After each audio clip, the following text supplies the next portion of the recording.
guys, and welcome back to the channel once again. So as you can see, I've got the blue one and the red one. We picked up 2 KAs from Copart. If you haven't watched the first episode, go and watch it. I'll put a little annotation up in the top right hand corner. I'm very interested to see what is underneath this blue KA. So this is where we're going to start today. This episode is all about stripping down and seeing what parts we need to get in and what sort of work we need to put into these. So I will get parts on order straight away, like hubcaps, etc. Brake lights, whatever I need, I will order.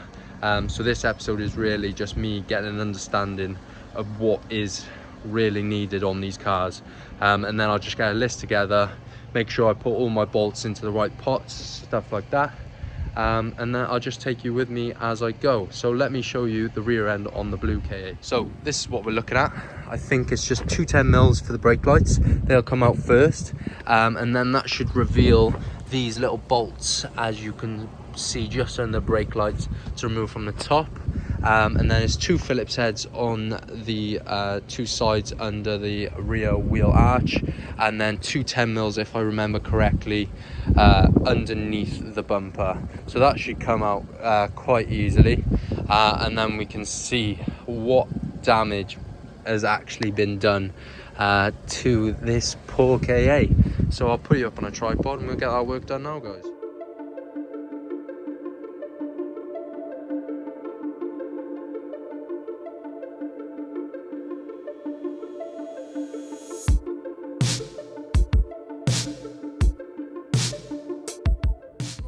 So this is what I've uncovered.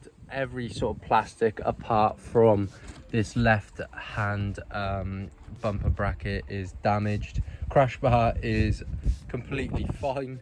We're missing one of these sort of foam plastic things to reinforce the bumper, but as you can see, it's caved in about 2 inches if my calculations are sort of correct. You can see the tailgate now. It's not a great camera angle, but it's about 2 inches off. So we have got quite severe damage to the rear. So I can see where they've spot welded this entire panel in, and we could potentially pull out this bottom section here and replace this top section. That is one way we could go about it. Second thing is, you can cowboy these, and I'm not one to do that, especially with a Cat S. Some people, especially people who don't YouTube or put it on social media, will just knock it out and get it all lined up and sell it on, unfortunately. But that's not what we're going to be doing with this. I'd rather scrap the thing and sell it, part it out, rather than give someone and sell someone a car that has been doctored up, really. So I have got to weigh this up compared to well, weigh up how much I've spent and weigh up how much it would cost to repair. Unfortunately, I'm not equipped to do the welding. I can definitely drill out the panel and assess the damage further, but I may just end up selling it as one and try and claw back as much of my money as possible, or I will go down the route of parting it out. So I will have an update on that as soon as I weigh up and get some parts sort of priced up, etc. So what I'm going to do now is we'll move on to better things, and we'll move on to this rear bumper. So I've just done it on this one, and I will get to work straight away on this one. So yeah, interesting. I knew the damage was going to be bad, but I didn't know the extent. Of course, all we've got is pictures to work off, unfortunately. So yeah, I'm gonna have to have a good think about this one, but I know this one's a winner, definitely a winner. And worst case scenario, I just take the parts I need off this and sort of use them on this, like the exhaust, wheels, etc. See what we can do, guys. So I'm gonna get to work on this rear bumper and see what we've got, guys. Right, so first challenge of this red KA is the button will not work on the boot, and there's no key slot, I don't think. I'll try and move this forward badge or something like that, but there's definitely no slot for a key in here. So my first thought is to potentially go in from the back, take off this panel here, this carpet, and try and either take out that button there, because I've got obviously a replacement in the blue one, to try and get the button to work, or come up with some other solution. So I will update you now on the progress if I make any. Right, so we got there in the end. I've had it all apart. I even took a spare lock and a spare button, and I don't think we're getting power to the button part here, because I've just taken this off the blue KA and it does work. So I know that there's probably not 12 volts going to this through these wires, and I did try jigging them about. I will check for 12 volts in a minute, but the battery's not great at the moment, so we will get to that and to the bottom of the problem. But how I got in the end was actually pulling this.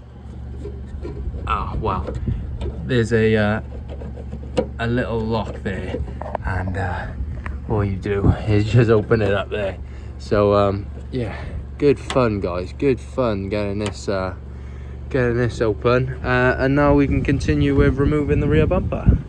I will get to the bottom of this as soon as possible. I think it's either a fuse or it could be some wires. I've seen a lot of masking tape about, if you can see that. I don't know whether someone's tampered with it already, but yeah, we'll definitely get to the bottom of that, guys. Yeah, exciting times guys, exciting times. Right, so update on the red K. Rear bumper's off and the tailgate is currently working. I've got Queen in the background. I'll try and keep that out of the video. 1 second.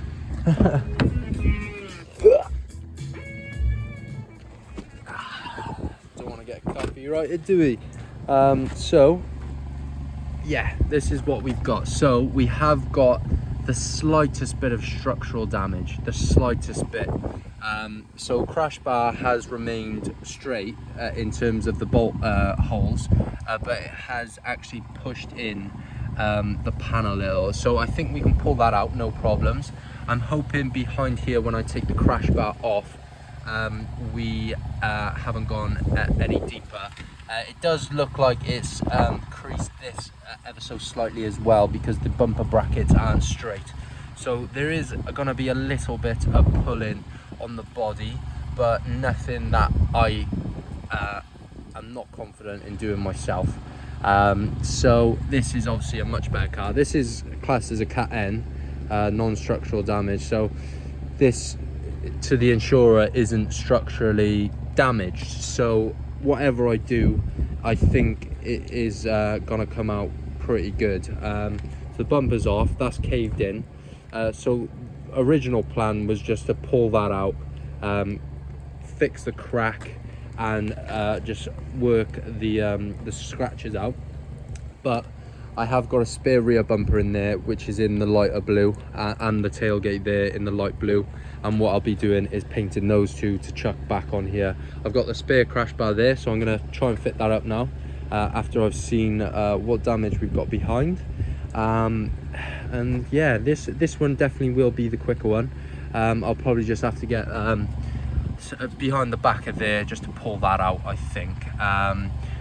And possibly come in from the top there and knock that down there. And then I'll probably just etch primer it and get some base coat on there just so it doesn't rust. And then I think I'll be happy with that. So yeah, let me crack on with this crash bar, guys.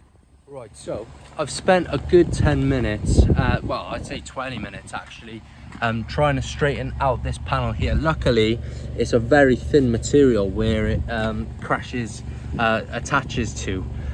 So what I've done is I've used my hammer here, this is for sort of panel beating, and I've got it pretty much straight. It fits perfectly on this side. As you can see, there's some seam sealer around the actual crash bar itself, so you will see a bit more of a gap rather than it not being completely straight. What we'll do is we'll seam seal it back up. As you can see, yeah, there we are, just a massive lip of seam sealer there. So I've got it pretty straight. It just needed a bit of knocking, and I used the bolts then to sort of pull the metal out whichever way I needed it to come. So I have to shift over. I've hit the nuts because the nuts were a little out of shape, so I bent it out a little, just a bit of brute force and a bit of skill, and we managed to get it back on. I haven't bolted up this side. I was just checking that side was straight before I showed you. So that's a first bit of panel beating done. Next bit, it's getting a bit late on us, so this will be another day, but I will try and knock that dent out there. I've pulled these brackets back out, and what I'll have to do is try and knock that one out as well, and then it'll just be the case of shaping it with filler. As long as the metal is, there's no cracks in the metal, it won't require any welding. It'll just need shaping basically. Like I said, it's not structurally damaged according to the insurance company, so it can be put back on the road without any structural sort of repairs. So yeah, this is my banana shaped crash bar. Unfortunately, the thing was, when I picked up these two, I thought that the crash bar was going to be completely mauled on this one. That's why I picked up a spare crash bar, and I thought we were going to be safe with this one, but it was completely opposite. And yeah, it was good, interesting finding out what happened in the end. So yeah, this is where we are with them both. I've had this on charge for a while now. I still have to figure out my boot situation. I'll get the multimeter on that ASAP, but for now this is where we are, guys. Right, so this is the battery out of the red KA. I've just borrowed the battery out of the blue KA, and we have got it started straight away without a fuss. So yeah, definitely possibly a new battery for the red KA, or now the blue KA. It doesn't really matter which one I put it back onto. So what I need is a 63 amp battery, but I will take this home, get it on charge, and then check it in the morning. So yeah, I'm gonna wrap up for today. I'm gonna park this red one back up now. I've got to try and find a space for it temporarily. So yeah, happy with how much we've done today, guys. I'll pick it back up tomorrow. So guys, it is the next day and we have picked up a new battery. I actually got the battery fully charged last night, and then I got the battery checked and it needed replacing, so we've opted for this. This was 44 quid. I'm gonna pop it in now, and hopefully should start no problems, guys. So I'm just gonna fit this and see what we've got. Batteries on, guys. They're not actually flashing, the camera's just sort of reacting to the lights. So 2 cars starting perfectly now, guys. So we're gonna move on to prepping the panels for this red one here.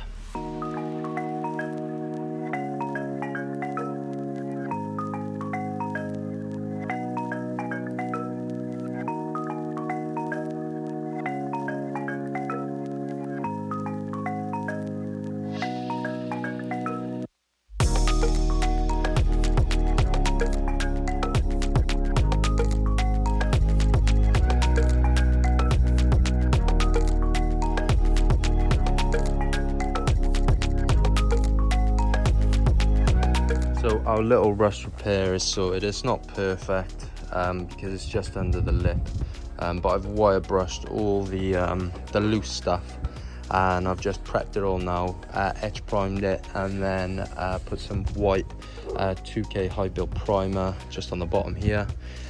So now what I have to do is blow it all off, mask it up both sides, and then just blow off, tack and degrease this one, and then chuck it up on the stand, and then we're ready to lay some color, guys. So this is the sort of the time consuming bit, is just masking up both sides of the glass, and then just masking up any holes. I don't want debris or dust flying out of the sort of the panel, really, to really minimize all the shit that sort of lands in the paint. So yeah, that's what I'm going to do, is blow off and then mask up, guys.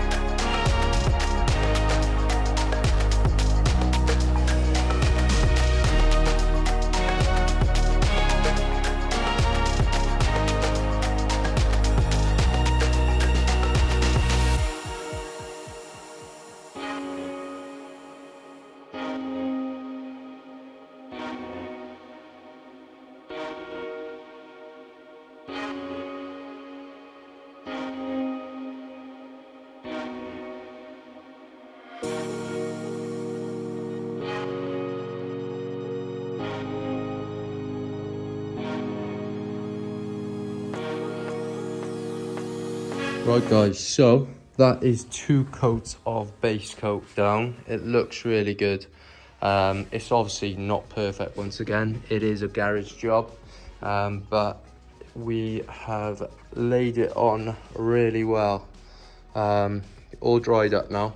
I've just been clearing up and mixing my lacquer up over there. I've got some new lacquer, so I've got to basically learn on these panels on how to use it, because not every lacquer is exactly the same. When I was mixing it then, it's quite like watery, so I'll put it on quite light at the start and see where we go. Yeah, these are the panels. I've even painted the inside. I got full color all around. Try to get in as best as I can. It's not really focused, but it's pretty good, because you just don't want to see any of the original blue, because it just will look like it's been resprayed. So really happy. What I'm going to do with the inside is just basically do a dust coat on the inside, just flick it from a distance in there, just so it looks sort of OEM, and I'll just try and get some nice even coats in. It's not perfect, I didn't do any repairs to the bumper, I just want to get some color on you quickly. So yeah guys, really happy.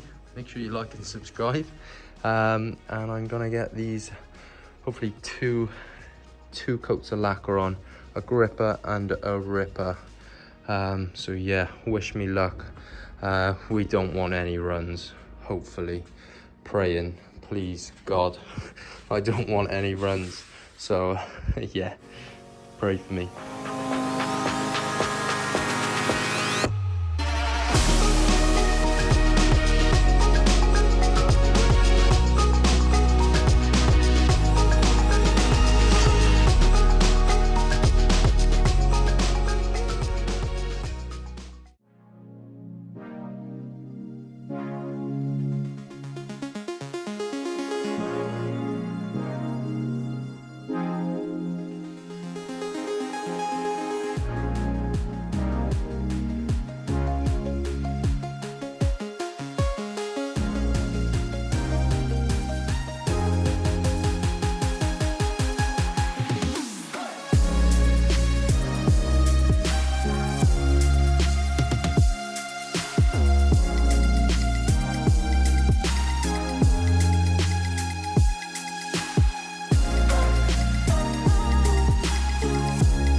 that is the second coat of lacquer done, boys.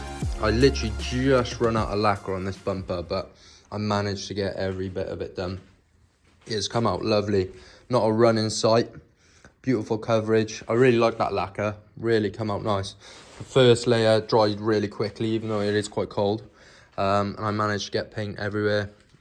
I say that, but like, as in, sometimes you get dry spots, sometimes you overdo it and get runs, but I got really good coverage all around. I think the trick was to make some more room in this garage, and obviously experience has come with the couple of jobs that I've done. It's not perfect, finish isn't great, as you can see there's little bits of crap in it, but it is a garage job. I'm literally basically outside. I'm a couple of feet away from being outside. Got little bits of lacquer up dusted on the inside so it looks OEM. Definitely will need a polish, but it has come out excellent, guys. This is some of my best work. This bumper is full of crap, but we will polish it up as you've seen before. So I can't really do much now, as I gotta wait for paint to dry. So I am gonna close out this episode. I know it's a short one, but all I can say is it's day 2 and I've already got panels painted. These got dropped off to me at 1 o'clock yesterday afternoon, and it's about 3 p.m. the next day. So I've managed to strip both cars down and prep, paint, and hopefully by tomorrow these will be fitted back up, and we can get that thing through an MOT or polish up the side. What's next is a question mark, but it will take a little bit of time just to fit these up. I may need a hand with the real tailgate because we don't want to mark it, just one man trying to get 2 hinges on the top there. It's not easy. So I'll definitely let these dry tonight, come back in the morning and see what we've got, guys. Hopefully they dry nice and hard. This is the first time I've painted where the weather's dropped, the temperature's dropped. So I'm not sure how. I've never painted in colder conditions than I had through the heat wave and stuff like that. So definitely a learning curve, and we'll see in the next episode how I get on. Thanks for watching, guys. Hope you all enjoy, and I'll catch you all on the next one, guys. Peace.